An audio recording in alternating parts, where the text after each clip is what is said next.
n के लिए संख्या 6 का पावर n अंक 0 पर समाप्त हो सकती है। तो देखिए यहाँ पर आपको समझना है ये तो कंफर्म है कि ये तो नहीं होने वाली है। 6 का पावर n जो है वो कभी भी जो है किसी भी प्राकृत संख्या n के लिए वो 0 पर समाप्त नहीं होगी। आप थोड़ा प्रैक्टिकली भी इसको देख सकते हैं। जैसे मान ली कि यहाँ पर 6 का पावर 1 है तो 6 होगा, फिर यहाँ पर 6 का पावर 2 होगा तो फिर 6 आएगा, फिर 6 का पावर 3 तो एक और 6। तो यहाँ जब भी आप मल्टीप्लाई करोगे, जैसे यहाँ पर देखो 6 गुना 6 गुना 6, तो हमेशा लास्ट में क्या आ रहा है, यहाँ पर 6 आ रहा है। लेकिन वो बोल रहा है 0 के लिए बात कर रहा है कि 0 होगा कि नहीं। तो 0 कब होगा, तो 0 कब होगा जब यहाँ पर मान लीजिए कि यहाँ पर ये 6 की हम बात करें तो 2 into 3, तो अगर इस 2 के बगल में 5 अगर आएगा तो 2 5 या 10, यानी तब 0 आ सकता है। अगर 5 नहीं आएगा उसके फैक्टर में तो कंफर्म है कि वो 0 नहीं आएगा। ठीक है, तो इसी बात को जो है भाषा के रूप में लिखना है। जैसे कि मैंने अपने सोल्यूशन में लिखा है कि मान लेते हैं कि ये जो नंबर है वो a बराबर 6 का पावर n है, तो 6 को आप क्या लिख सकते हो, 2 गुना 3 लिख सकते हो। तो जो इसका पावर है, जो घात है, वो 2 पर भी होगा और 3 पर भी होगा, लेकिन 2 का पावर n गुना 3 का पावर n। ठीक है, अब यहाँ पर समझना है हम लोग को, जो भी जस्ट अभी आपको यहाँ पर समझाया है वही बात यहाँ पर मैं फिर बता रहा हूं कि हम जानते हैं कि किसी संख्या का अंतिम अंक शून्य तभी होता है जब 2 और 5 के धनात्मक घात इसके गुणनखंड हो, यानी 2 भी हो और 5 धनात्मक में हो पावर में। तो यहाँ पर जो कि जो प्राकृत संख्या है तो पॉजिटिव ही समझना है इसको। तो अब यहाँ पर 2 तो है, ठीक है, लेकिन 5 इसमें उपलब्ध नहीं है। अब यहाँ देखेंगे समझने की कि यहाँ 2 का पावर n गुना 3 का पावर n, यह गुणनखंड अद्वितीय है, यानी इसमें कोई परिवर्तन नहीं होगा। जब भी आएगा तो 2 और 3 ही आएगा। ठीक है, तो इसलिए 5 जो है a का गुणनखंड नहीं हो सकता। ये जो नंबर जो दिख रहा है 6 का पावर n, जिसको हम a कह रहे हैं, उसमें जो है गुणनखंड के रूप में 5 कभी भी नहीं आ सकता है। जब 5 अगर नहीं आ सकता है तो कंफर्म है कि अगर उस किसी भी प्राकृत संख्या n के लिए 6 का पावर n जो संख्या दिया हुआ है वो कभी भी ऐसा संख्या नहीं बन सकता है जिसका अंतिम अंक शून्य हो। अतः हम इसीलिए लिख दिए, अतः 6 का पावर n जो है अंक 0 पर समाप्त किसी भी प्राकृत संख्या n के लिए नहीं हो सकती है। ठीक है, क्वेश्चन नंबर 6 क्या कर रहे हैं हमसे कि बताएं कि ये लिखा हुआ है 7 गुना 11 गुना 13, यहाँ पर प्लस है 13, और फिर 7 गुना 6 गुना 5 गुना 4 गुना 3 गुना 2 गुना 1, और ये में जोड़ है 5, क्यों भाज्य संख्या है।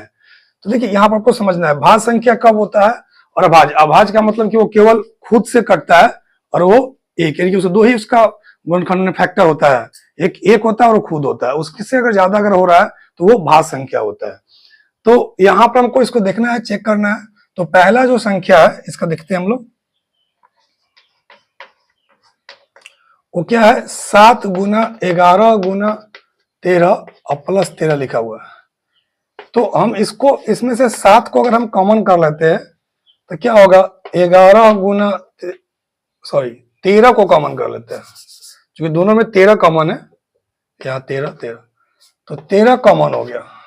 तो 7 गुना 11 और प्लस यहाँ 1, तो 13, 11 7 77 और 1 78। तो स्पष्ट यहाँ दिख रहा है 13 तो होगा ही। जैसे इसको और आगे इसमें बढ़ा देते हैं, अगर 2 से अगर फिर इसको डिवाइड कर देते हैं तो 2 गुना 3, 3 दूनी 6, 13 6 78। ठीक है, ये आपका हो गया ऐसे। तो स्पष्ट यहाँ दिख रहा है कि ये जो संख्या जो दिया है उसमें जो है खुद और एक के अलावा भी फैक्टर आ रहा है, यानी कि अभाज्य संख्याओं का ये क्या है, गुणनफल है। ये दूसरा पे आप देखते हैं, जैसे कि यहां पर चूंकि यहां लिख सकते हैं कि यह ठीक है अभाज्य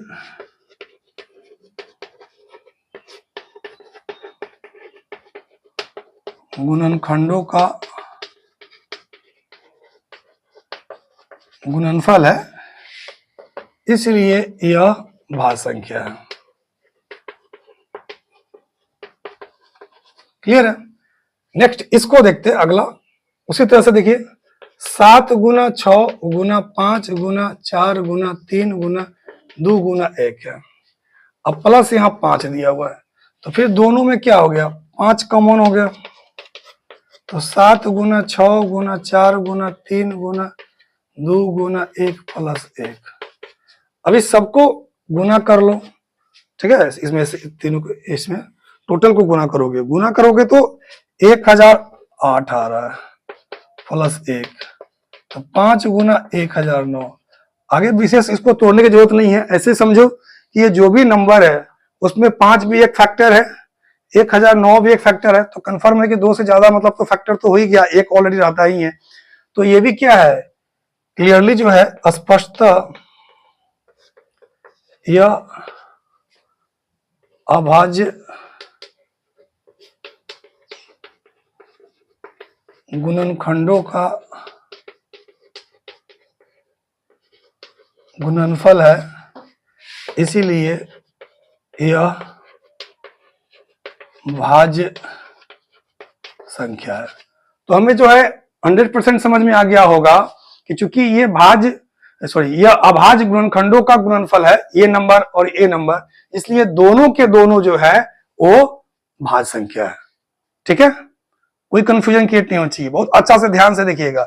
नेक्स्ट क्वेश्चन भी आपको हम बता रहे हैं 7 नंबर। देखिए क्वेश्चन नंबर 7 हमसे क्या कर रहा है उसको ध्यान से देखेंगे। क्या कर रहा है सर कि एक खेल के मैदान के चारों तरफ एक वृत्ताकार पथ है, सोनिया को इस मैदान का एक पूरा चक्कर लगाने में, एक मतलब वृत्ताकार पथ है तो उसको पूरा चक्कर लगाने में 18 मिनट का समय लगता है, 18 मिनट का समय लगता है, 18 मिनट का समय लगता है। किसको? सोनिया को। ठीक है, जबकि रवि को 12 मिनट का, इसको पूरा चक्कर लगाने में 12 मिनट लगता है समय। ये सोनिया का बात है, ये रवि के लिए है।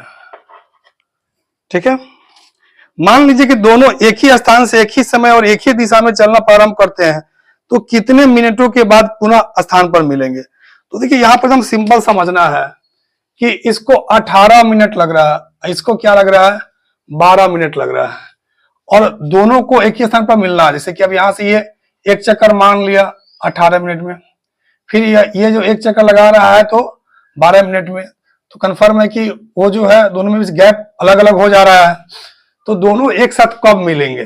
ठीक है, इसका दूसरा एग्जांपल हम समझेंगे। मान लो कि जो है वो जो है 3 मिनट में लगाता है और ये 2 मिनट लगाता है। ठीक है, यहां से चलना स्टार्ट करता है, तो ये जैसे एक चक्कर ऐसे लगाया 3 मिनट, ठीक है, एक चक्कर और लगाया तो 6 मिनट में ये 2 बार मूव कर गया। ये अब यहां से देखो, इसको 2 मिनट लगाता है एक चक्कर, मतलब एक चक्कर लगाने में 2 मिनट लगता है। तो देखो एक चक्कर लगाया 2 मिनट, दूसरा चक्कर लगाया 4 मिनट, तीसरा चक्कर लगाया 6 मिनट, तो 6 मिनट में ये 3 चक्कर लगाया। लेकिन कहने का मतलब कि दोनों तो भेंट एक जगह इस जगह पर हो गया, तो कब हुआ दोनों भेंट? 6 मिनट के बाद मिला। ठीक है, इसका मतलब है कि दोनों का क्या हो रहा है, 3 और 2 का क्या हो रहा है, एलसीएम हो रहा है। क्या हो रहा है? एलसीएम हो रहा है।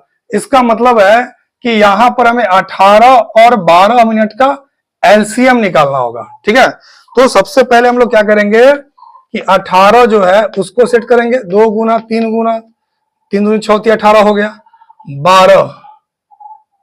12 सोनिया जो है, सोनिया 18 मिनट लगाती है और अभी जो है 12 मिनट, तो 12 के करेंगे तो 2 4 12। ठीक है, अब इसका एलसीएम करेंगे। ठीक है, तो अब इसका जब एलसीएम करेंगे तो कंफर्म है दोनों में, हम देखो 3 2 बार है और ये 1 बार है, तो 3 2 बार लिखेंगे, 2 यहाँ 1 बार, ये 2 बार है, तो जो ज्यादा है उसको लिखते हैं। तो 3 तिहाई 9, 9 दूनी 18, 18 दूनी 36। इसका मतलब स्पष्टता जो है यहां कंफर्म हो रहा है कि सोनिया और रवि जो है, ठीक है, वो आपको जो है क्या होगा 36 मिनट के बाद दोनों मिलेंगे। वे पुनः जो है स्पष्टता, वे दोनों पुनः 36 मिनटों के बाद मिलेंगे, 36 मिनटों के बाद मिलेंगे।